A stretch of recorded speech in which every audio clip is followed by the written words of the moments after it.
BJP भगवान राम की तो बात करती है, लेकिन देवी सीता की बात नहीं करती है। राम और सीता अलग हो ही नहीं सकते हैं। क्या 2024 का चुनाव सिर्फ धर्म और जाति के नाम पर होगा? जाति और धर्म के नाम पर कभी चुनाव नहीं लड़ा। बहुजन समाज पार्टी और भारतीय जनता पार्टी का पर्दे के पीछे गठबंधन है। मायावती वही करती हैं जो भाजपा कहती है। मायावती हमारी बहन है। पाकिस्तान सरकार का राम मंदिर के उद्घाटन को लेकर कहना है कि ये भारत में बहुसंख्यकवाद का संकेत है। पाकिस्तान के मुंह से ये बात उचित नहीं लगती। 6 दिसंबर की कोई बात नहीं करता। बहुत ही सिस्टमेटिक तरीके से बाबरी मस्जिद से ज़मीन छीनी गई और वहाँ पर मंदिर बनाया गया। अगर जन्मभूमि पर अब आप अगर आक्रमण करेंगे तो स्वाभाविक है वो सहन भी नहीं हो सकता। 14 में आए थे, 24 में जाएंगे। 24 बदलाव का साल है। ऐसा कौन सा चुनाव है जब नरेंद्र मोदी जी के खिलाफ विपक्ष एक नहीं हुआ है? संजय राउत मोदी सरकार की तुलना रावण से कर रहे हैं। जाकी रही भावना जैसी, प्रभु देखी मूरत ऐसी। कर्पूरी ठाकुर को भारत रत्न सिर्फ जातिगत गणना से रोकने के लिए, यानी कि डर से दिया गया है। मानसिकता छोटी है कि सागर से लेकर सरयू तक राम उत्सव का माहौल है। दक्षिण वोट बैंक की चाबी अयोध्या से मिल गई है। वोट से जोड़कर नहीं देखना चाहिए। क्या नीतीश कुमार एनडीए में शामिल होने जा रहे हैं? राजनीति में संभावनाएं सदैव रहती हैं। नमस्कार, आदाब। आप देख रहे हैं प्राइम न्यूज़। मैं हूं मोहसिन खान। दोस्तों, आज हमारे साथ बातचीत करने के लिए मौजूद हैं बीजेपी अनुसूचित मोर्चा के राष्ट्रीय अध्यक्ष लाल सिंह आर्य जी। लाल सिंह जी, बहुत स्वागत है आपका प्राइम न्यूज़ पर। नमस्कार। कैसे हैं आप? अच्छा हूँ। सबसे पहले तो आपको बहुत बधाई। अभी अयोध्या में राम मंदिर में प्रभु रामलला की प्राण प्रतिष्ठा हो गई है। पूरे देश में उत्सव का माहौल है। कैसा लग रहा है आपको? मुझे लगता है ये बधाई तो उन हुतात्माओं को हो जिन्होंने 3.5 लाख लोगों ने बलिदान दिया है अपने परिवार को त्याग कर। ये बधाई उनको है जिन्होंने प्रभु राम जी के मंदिर के लिए संघर्ष किया है। ये बधाई संतों को, ऋषियों को है जिन्होंने लगातार साथ दिया। ये बधाई हिंदुस्तान की जनता को है जिसने सारी चीज़ें छोड़कर राम जी के लिए संघर्ष में भागीदारी रही।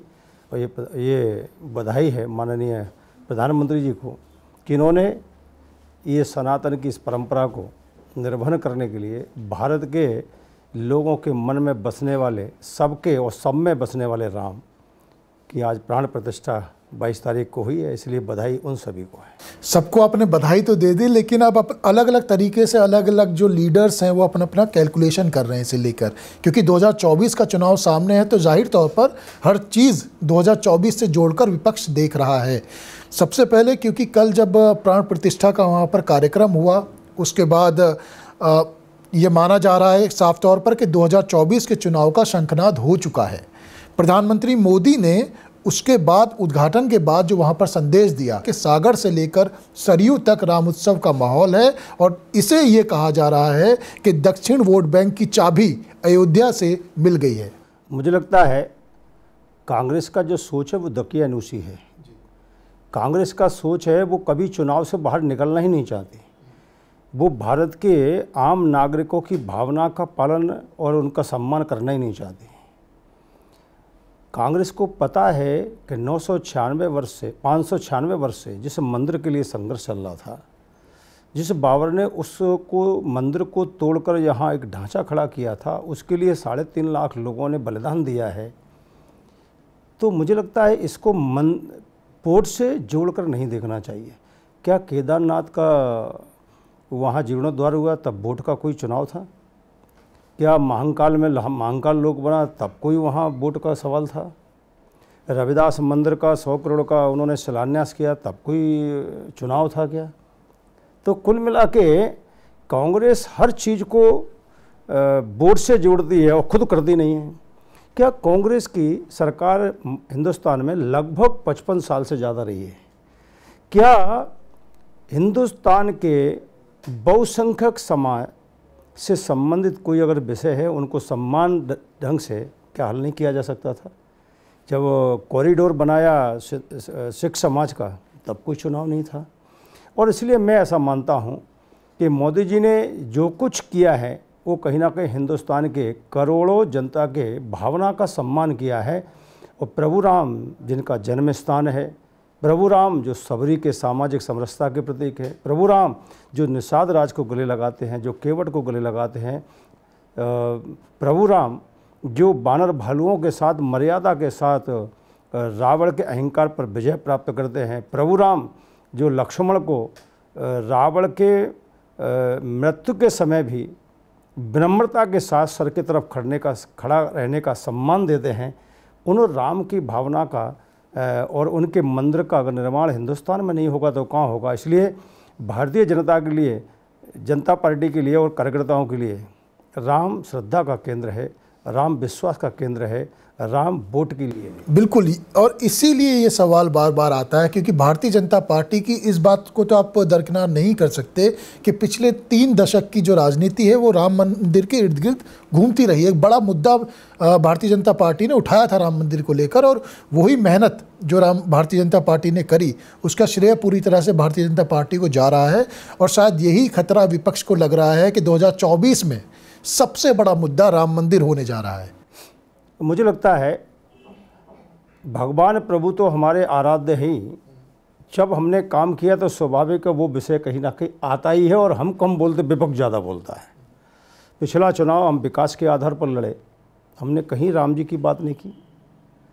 और ये जो हिंदुस्तान में नरेंद्र मोदी जी के नेतृत्व में जो गैस सिलेंडर लोगों को मिल रहे हैं, 11 करोड़ लोगों को, 9 करोड़ लोगों को, ये जो 4 करोड़ गरीबों के मकान बनाए हैं, ये जो शौचालय देने का काम किया है 13 करोड़, ये फ्री वैक्सीन लगाया है 220 करोड़, ये 4 लेन 6 लेन बन रही है, ये चांद पर पहुंचने का काम हो रहा है, ये पारदर्शी व्यवस्था की जा रही है।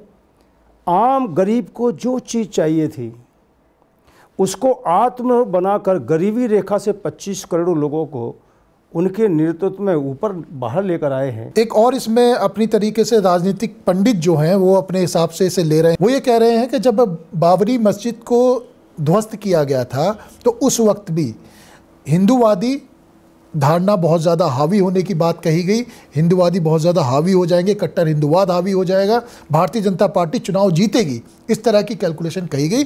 लेकिन उस समय काशीराम और मुलायम सिंह यादव साथ में और भारतीय जनता पार्टी चुनाव नहीं जीत पाई। मुझे लगता है कि ये जो पहले तो उस ढांचे को जो मस्जिद कहा जाता है, पहले तो यहीं से परिभाषा गलत स्टार्ट की जाती है और जो कहीं ना कहीं विवाद का, विमर्श का केंद्र बनता है। मुझे लगता है एक बाबर जो विदेशी आए तो उसने राम मंदिर को तोड़कर ढांचा बनाया, इसलिए राम वहाँ पैदा हुए हैं, इसलिए वो राम मंदिर ही है। ये हमको एक धारणा स्पष्ट करनी चाहिए। दूसरा मैं एक और कहना चाहता हूँ, आदरणीय नरेंद्र मोदी जी के नेतृत्व में जो 9-10 साल से सरकार चल रही है उसका और कांग्रेस के 60 सालों का जब हम समानता करते हैं, तुलना करते हैं, तो मुझे लगता है कि आम जनमानस को छूने वाली योजनाओं का जो निर्माण किया जिसके कारण लोगों को फ़ायदा मिल रहा है वो भारतीय जनता पार्टी और नरेंद्र मोदी जी के लिए संबल बनी है। वो कहीं ना कहीं मोदी जी विश्वास और श्रद्धा के केंद्र बन गए हैं। और इसलिए जब हिंदुस्तान का चुनाव होगा तो स्वाभाविक है हमारा श्रेष्ठ नेतृत्व हमारे सामने है। भ्रष्टाचार घोटालों से दूर नरेंद्र मोदी जी की सरकार है, विकास के नए आयाम स्थापित करने वाली नरेंद्र मोदी जी की सरकार है और गरीब कल्याण को सम्मान देने वाली नरेंद्र मोदी की सरकार है। और पहली बार पद्म पुरस्कार भी ऐसे जो कभी सुनते नहीं थे, ऐसे पद्म पुरस्कार कभी मिल जाएंगे। गरीबों की झोंपड़ी में बैठने वाले सेवक को भी पद्म सम्मान मिलता है। और आज तो कमाल हो गया, जब बिहार के पूर्व मुख्यमंत्री, सामाजिक न्याय के प्रणेता और परिवर्तनों के वाहक ताकत के साथ वो आपातकाल के खिलाफ खड़े थे, ऐसे कर्पूरी जी ठाकुर जी को आज भारत रत्न का सम्मान दिया गया है। इसके लिए भी मैं कह सकता हूँ कि नरेंद्र मोदी जी की सरकार संविधान की भावना से चलने वाली सरकार है। नरेंद्र मोदी जी की सरकार सामाजिक न्याय और सामाजिक समरसता पर चलने वाली सरकार है। और इसलिए पूरा देश ही नहीं, पूरा विश्व भी उनको अपना नेतृत्व और नेता मानता है। आप कह रहे हैं पूरा देश नहीं, पूरी दुनिया ने मोदी जी को अपना नेता मानती है और सबसे लोकप्रिय नेता वो हैं, इसमें कोई दो राय नहीं, सर्वे भी हुआ है।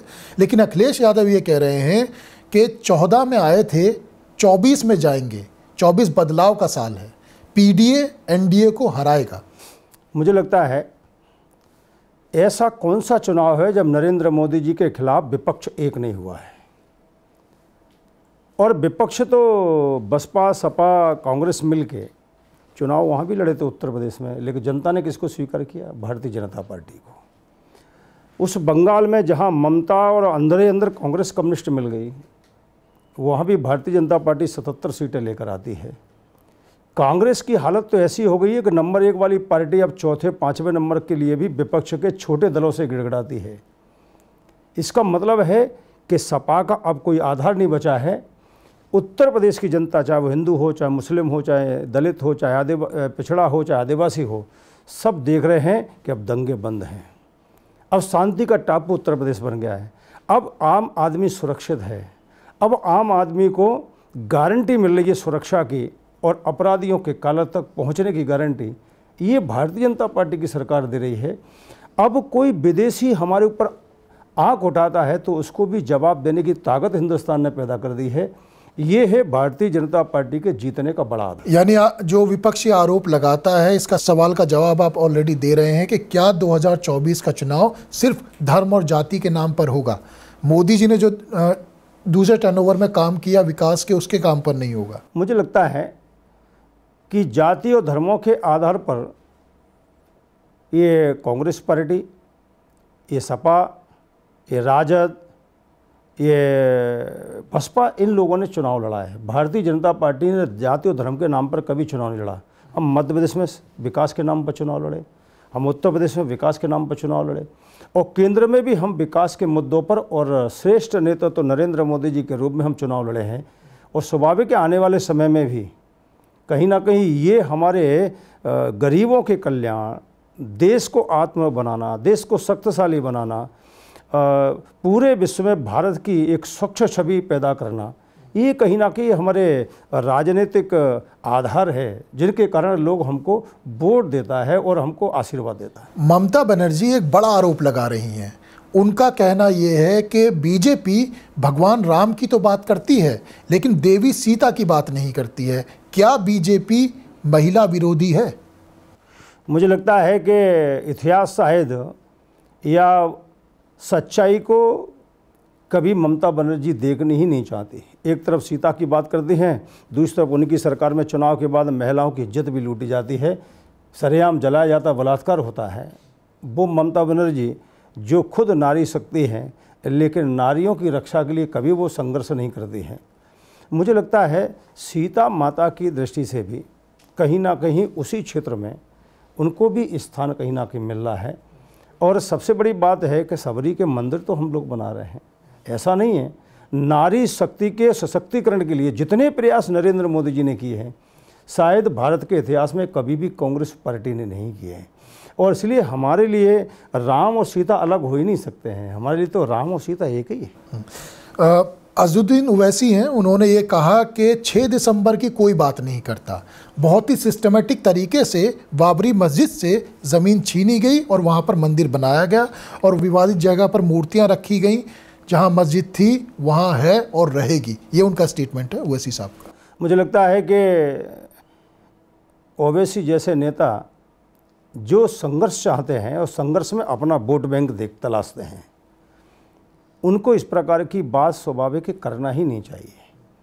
मोदी जी ने अपने भाषण में और अपने सिद्धांत में ये अपनाया हुआ है कि सबका साथ सबका विकास विश्वास। मैं उनसे पूछना चाहता हूँ, क्या मोदी जी का ये गैस सिलेंडर सबको नहीं मिलता, सभी धर्मों के लोगों को? क्या शौचालय सबको नहीं मिलता? क्या फ्री अनाज सबको नहीं मिलता? क्या आवास सबको नहीं मिलता? क्या उनकी दी हुई कोरोना के टीके क्या सबको नहीं लगे? इसलिए मोदी जी के विचार में धर्म जाति ये है ही नहीं। मोदी जी के मामले में एक ही बात है, सबका साथ सबका विकास सबका विश्वास, एक राष्ट्र श्रेष्ठ राष्ट्र। ये मोदी जी कहते हैं, तो इसमें जाति धर्म कहाँ आती है? और ओवैसी ऐसी बात करके यानी कि राम जी के अस्तित्व को नकारने की हिम्मत करते हैं और इसलिए उनकी हालत इस प्रकार की है। हजरत मोहम्मद साहब का जहाँ जन्म स्थान है हम कभी आपत्तियाँ नहीं करते, लेकिन हमारे आराध्य राम, हमारे आराध्य श्री कृष्ण के अगर जन्मभूमि पर आप अगर आक्रमण करेंगे तो स्वाभाविक वो सहन भी नहीं हो सकता। राम मंदिर की चर्चा सिर्फ देश के अंदर नहीं है, विदेशों में भी हो रही है। पाकिस्तानी मीडिया में रिपोर्ट्स आई हैं। पाकिस्तानी मीडिया के रिपोर्ट्स के अनुसार पाकिस्तान सरकार का राम मंदिर के उद्घाटन को लेकर कहना है कि ये भारत में बहुसंख्यकवाद का संकेत है। मुझे लगता है कि भारत ये सनातन परंपरा का एक जीता जागता देश है, जहाँ मुझे लगता है जिस शांति के साथ हमारा मुस्लिम समाज रहता है, पारसी रहता है, ईसाई रहता है, उसी पाकिस्तान में शिया और सुन्नी के दंगे होते हैं, कत्लेआम होते हैं। मस्जिद जो उनका धार्मिक स्थान है उस पर भी बम फोड़ के लोगों का कत्लेआम किया जाता है। तो मुझे लगता है कि पाकिस्तान के मुंह से ये बात उचित नहीं लगती है। भारत सबके लिए है, भारत सबकी रक्षा कर रहा है। और तो और विश्व के जो मुस्लिम कंट्रीज़ हैं, बहुसंख्यक, जिनको कोरोना में या आर्थिक और विकास की दृष्टि से भी मदद देने की कहीं बातचीत आई, तो नरेंद्र मोदी जी ने खुले दिल से उनका भी सबसे पहले मदद भेजी। सीरिया जैसा देश जहां पर भारत और सीरिया के बीच में बहुत अच्छे संबंध नहीं माने जाते, वहां भी सबसे पहले मदद भेजी थी। इसलिए भारत की जो आत्मा है वो है संवेदना है, वो है विश्व कल्याण, और इसलिए वहाँ धर्म और जाति को कोई जगह ही नहीं। लेकिन एक सवाल और है अब फिजाओं में, क्या अयोध्या के बाद अब मथुरा की बारी है? मुझे लगता है न्यायालय का जो निर्णय होगा, उनके वहाँ के विकास के लिए मोदी जी ने एक बड़ा बजट दिया है, स्वाभाविक है। और जैसे ही निर्णय आते हैं, स्वाभाविक है उस क्षेत्र का भी कहीं ना कहीं विकास होना ही चाहिए। ये मैं व्यक्तिगत रूप से इसके पक्ष में। अच्छा लाल सिंह जी, आप भी राम मंदिर आंदोलन में शामिल हुए थे, उस वक्त के हालात कैसे थे? स्वाभाविक है, अगर राम काज के लिए नहीं जाएंगे तो कैसे काम चलेगा। मैं तो 90 में गया था। मुलायम सिंह ने अहंकार पूर्वक कहा था, परिंदा भी पर नहीं मार सकता, लेकिन हिंदुस्तान का नौजवान निकल पड़ा था और उस अहंकार को तोड़ के अपने संकल्प को पूरा किया था। और 92 में भी मैंने अपनी आँखों से उस ढांचे को टूटते हुए देखा है, क्योंकि वो हमारे लिए कलंक था, वो हमारे लिए गुलामी का प्रतीक था। इसलिए राम का मंदिर वहाँ बने, इसके लिए केवल हम नहीं, पूरा देश उमड़ पड़ा था, और उसी का परिणाम है। और आज प्रभु राम की प्राण प्रतिष्ठा हो गई है, जो सामाजिक समरसता का संदेश देती, शांति का, त्याग का संदेश देती है। और इसलिए उसको किसी धर्म के आधार पर उन आँखों से देखना ही नहीं चाहिए, बल्कि हिंदुस्तान के सामाजिक समरसता का संदेश देने वाले उस स्थान को देखना चाहिए। क्या नीतीश कुमार एनडीए में शामिल होने जा रहे हैं?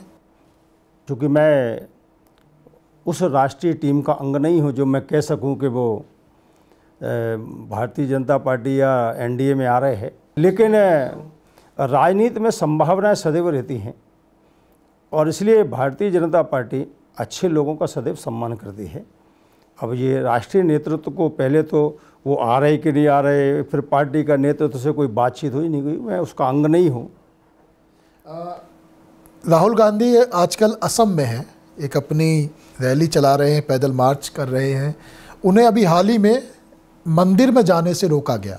उनका कहना ये है कि ये ऊपर से आदेश आता है, इसलिए उनके साथ ऐसा किया जाता है। नहीं, मुझे लगता है मंदिर से और आज राहुल गांधी का कोई संबंध ही नहीं है। जो राम के अस्तित्व को अस्वीकार करते हों, जो राम की प्राण प्रतिष्ठा में जाने के लिए निमंत्रण ठुकराते हों, उनसे मंदिर का कोई संबंध नहीं। ये नौटंकी है उनकी, राहुल गांधी की। ये आसाम की सड़कों पे जहाँ शांति भंग हो सकती थी, और इसलिए वहाँ की सरकार ने बहुत क्लियर ढंग से आग्रह किया कि इन जगह से मत जाइए, जो अन्य जगह है, चौड़ी है, वहाँ से आप निकलिए। लेकिन कांग्रेस के लोगों ने फिर अशांति पैदा की, फिर संघर्ष पैदा करने की कोशिश की, और वहाँ की सरकार को बदनाम करने की कोशिश की। इसलिए राहुल गांधी एक तरफ कहते हैं कि हम शांति के दूत हैं, और दूसरी तरफ उनके ही कार्यकर्ता वहाँ जूता चलाते, लाठियाँ चलाते हैं।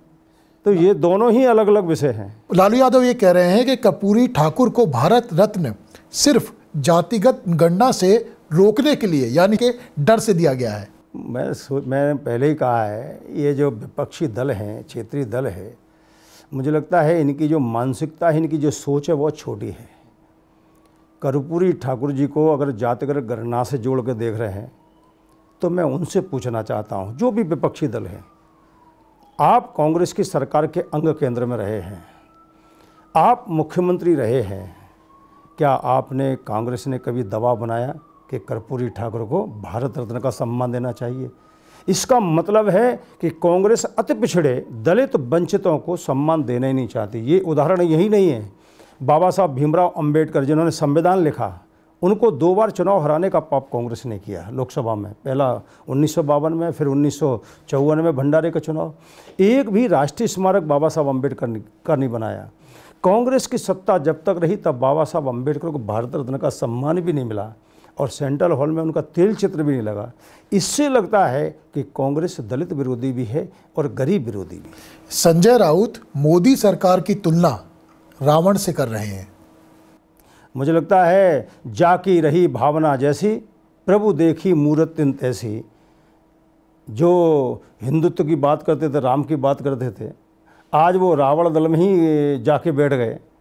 वो उन्होंने अपनी पार्टी के संस्थापक के सिद्धांत को, उनके संकल्प को ही भुला दिया। उनके लिए सत्ता महत्वपूर्ण हो गई है, त्याग महत्वपूर्ण नहीं है, जनता महत्वपूर्ण नहीं है। और इसलिए अगर आदरणीय नरेंद्र मोदी जैसे त्यागी, तपस्वी और गरीबों को कल्याण का संकल्प लेने वाले और भारत को श्रेष्ठ भारत बनाने का संकल्प लेकर चल रहे मोदी को रावण कहते हैं, तो मुझे लगता है कि मोदी जी का नहीं बल्कि हिंदुस्तान के करोड़ों लोगों का अपमान। SC/ST समाज पर हर पार्टी की नज़र है। बहुजन समाज पार्टी उन्हें अपना परंपरागत वोट बैंक मानती है। समाजवादी पार्टी और कांग्रेस अपने तरीके से उन्हें रिझाने की कोशिश कर रही है। भारतीय जनता पार्टी की क्या रणनीति और क्या उम्मीदें हैं 2024 में, किस तरीके का वोट आपको उस समाज से मिल पाएगा? अनुसूचित जाति और जनजाति एक कांग्रेस पार्टी विपक्ष के लिए केवल नारा है। उनका कल्याण हो, उनका विकास हो, ये उनके लिए महत्वपूर्ण नहीं है। मैं कहना चाहता हूं कि 25 करोड़ गरीबों को नरेंद्र मोदी ने गरीबी रेखा से बाहर कर दिया, तो फिर कांग्रेस और विपक्ष 60 साल 65 साल क्या करता रहा? इसका मतलब ईमानदारी से काम नहीं किया। अनुसूचित जाति के गांव में, झोंपड़ियों में लाइट नहीं थी, 18,000 गांव में लाइट पहुंचा दी मोदी जी ने। जिन गरीबों का बैंक में खाता ही नहीं था, पहली बार 50 करोड़ बैंक में लोगों को खाते खोल दिए। जिन गरीबों को इलाज की गारंटी नहीं थी, तो 5 लाख का उनको इलाज की गारंटी मोदी जी ने दे दी। जिनके लिए शौचालय और पक्का मकान नहीं था, झोंपड़ी थी, उनको मोदी जी ने व्यवस्थाएं कर दी। इसका मतलब ये है अनुसूचित जाति और जनजाति ये भारतीय जनता पार्टी के लिए श्रद्धा का केंद्र है और विपक्ष के लिए अनुसूचित जाति जनजाति ये वोट बैंक है। और इसलिए अनुसूचित जाति और जनजाति का बहुसंख्यक समाज, जिनके महापुरुषों का कभी विपक्ष ने, कांग्रेस पार्टी ने सम्मान नहीं किया, लेकिन अब ये अनुसूचित जाति जनजाति का मतदाता समझ गया है कि हमारी भलाई किसी में है तो वो भारतीय जनता पार्टी में, हमारा कल्याण किसी में है तो नरेंद्र मोदी जी और भारतीय जनता पार्टी में है। इसलिए आप जो SC/ST का वोट बैंक बड़ा था, जो आंख बंद करके कांग्रेस को, विपक्ष को वोट देता था, उसने सोचा कि हमारा कल्याण तो मोदी भारतीय जनता पार्टी कर रहे हैं, इसलिए वहाँ से हटके वो भारतीय जनता पार्टी के पास आया है। आप एक नहीं कई चुनाव देख लीजिए, आप केंद्र के दोनों चुनाव देख लीजिए, आप उत्तर प्रदेश का चुनाव देख लीजिए, आप उत्तराखंड का चुनाव देख लीजिए, आप मध्य प्रदेश का चुनाव देख लीजिए, आप आसाम का चुनाव देख लीजिए, आप पश्चिम बंगाल का चुनाव देख लीजिए। बहुसंख्यक अनुसूचित जाति का वोट बैंक अब भारतीय जनता पार्टी के साथ जुड़ता चला जा रहा है और आने वाले समय में भी वो भारतीय जनता पार्टी के साथ ताकत के साथ खड़ा होगा। एक चर्चा लोगों के बीच में और है, और दबी जुबान से विपक्ष भी ये कहता है कि बहुजन समाज पार्टी और भारतीय जनता पार्टी का पर्दे के पीछे गठबंधन है, मायावती वही करती हैं जो भाजपा कहती है। मुझे लगता है मायावती हमारी बहन है, वो कहीं ना कहीं राष्ट्रीय नेत्री है, उनके प्रति हमारी संवेदनाएं भी है। लेकिन मुझे लगता है कि कोई भी दल हो जो गरीबों के लिए ईमानदारी से नहीं करेगा, उसका अस्तित्व मतदाता कहीं ना कहीं ख़त्म करता है। और भारतीय जनता पार्टी और मोदी जी ने उन्हीं गरीबों के लिए, उन्हीं दलित वंचित शोषितों के लिए काम किया है, तो उनका आशीर्वाद मिल रहा है। 2024 के लिए कोई लक्ष्य निर्धारित किया है? मुझे लगता है लक्ष्य केंद्र निर्धारित करेगा, लेकिन भारतीय जनता पार्टी की जीत नरेंद्र मोदी जी के रूप में निश्चित है। तीसरी बार भारतीय जनता पार्टी की हिंदुस्तान में सरकार, यानी जो नारा दिया गया है तीसरी बार मोदी सरकार, अब की बार 400 पार। लक्ष्य मुझे जानकारी नहीं है, लेकिन इतना जरूर है कि पिछला रिकॉर्ड कहीं ना कहीं टूटेगा और भारतीय जनता पार्टी का कमल बहुत अच्छी तरह से खिलेगा। लाल सिंह जी, आपने प्राइम न्यूज़ को समय दिया, सारे सवालों के बहुत ही बेबाकी से जवाब दिए, आपका बहुत बहुत धन्यवाद। बहुत बहुत धन्यवाद। तो ये तो हमारे साथ भारतीय जनता पार्टी के वरिष्ठ नेता लाल सिंह जी, जिन्होंने तमाम सवालों के बहुत ही बेबाकी से ये जवाब दिया और ये बताया कि भारतीय जनता पार्टी किस तरीके से देश के विकास के लिए कार्य कर रही है और 2024 के लिए इनकी क्या तैयारी है। और पूरी तरीके से आत्मविश्वास से लबरेज ये नज़र आ रहे हैं कि तीसरी बार मोदी जी देश के प्रधानमंत्री बनने जा रहे हैं। अभी के लिए बस इतना ही। बाकी खबरों के लिए देखते रहिए प्राइम न्यूज़, क्योंकि खबरों का सिलसिला यहाँ कभी नहीं थमता। नमस्कार।